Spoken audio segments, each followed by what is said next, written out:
C'est la fin du feuilleton Aubameyang à Chelsea. Un accord de principe a été annoncé entre les Blues et le club catalan, le FC Barcelone, pour le transfert de l'attaquant gabonais. Chelsea touche enfin au but pour l'attaquant du FC Barcelone, Aubameyang. D'après les informations du journaliste Athletic, les deux formations se rapprochent d'un accord total pour le transfert du Gabonais sur ce mercato d'été. Selon la radio Copé, Chelsea avait fait une nouvelle offre au FC Barcelone pour tenter de s'attacher les services de Aubameyang. Cette dernière était d'une somme de 7,5 millions d'euros complétée par le transfert de Marco Alonso, une option qui n'intéressait pas le FC Barcelone, qui restait cependant concentré sur la venue d'un latéral gauche. Les nouvelles discussions portaient sur un deal de 13 millions d'euros et l'incorporation de Marco Alonso dans le deal. Mais quels sont les détails du transfert de Pierre-Emerick Aubameyang vers les Blues de Chelsea? Selon la Cadena Copé, Chelsea va payer une somme de 12 millions d'euros et va inclure dans ce dossier le latéral gauche espagnol. Il s'agit de Marco Alonso. Aubameyang doit voyager en direction de la City dans les prochaines heures. De son côté,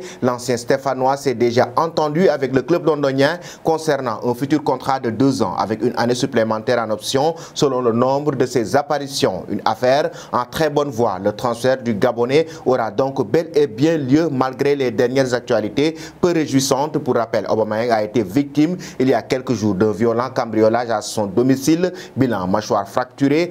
Après avoir reçu plusieurs coups de visage, il devait louper 4 à 5 semaines de compétition. Mais face à cette situation, avec l'agression de Aubameyang, Chelsea avait un peu refroidi ce dossier, c'est-à-dire ce transfert de l'attaquant gabonais vers l'effectif de Thomas Tuchel. Et justement, l'entraîneur allemand tient finalement son attaquant et le Barça aussi est soulagé. Le départ de son joueur, qui n'était pas vraiment prévu au début de l'été, va l'alléger. Sa masse salariale, c'est d'ailleurs la solution économique du club qui a contraint la direction à changer son fusil d'épaule. Dans le contrat signé en janvier, l'avant-centre devait toucher un salaire supérieur cette saison. Ça aurait fait beaucoup pour un joueur désormais cantonné à un rôle de remplaçant depuis la venue de Robert Lewandowski. Et puis rappelons qu'il est arrivé libre il y a 6 mois. La culbute est largement positive. Selon vous, chers amis, combien de buts Aubameyang a-t-il marqué la saison dernière avec le FC Barcelone?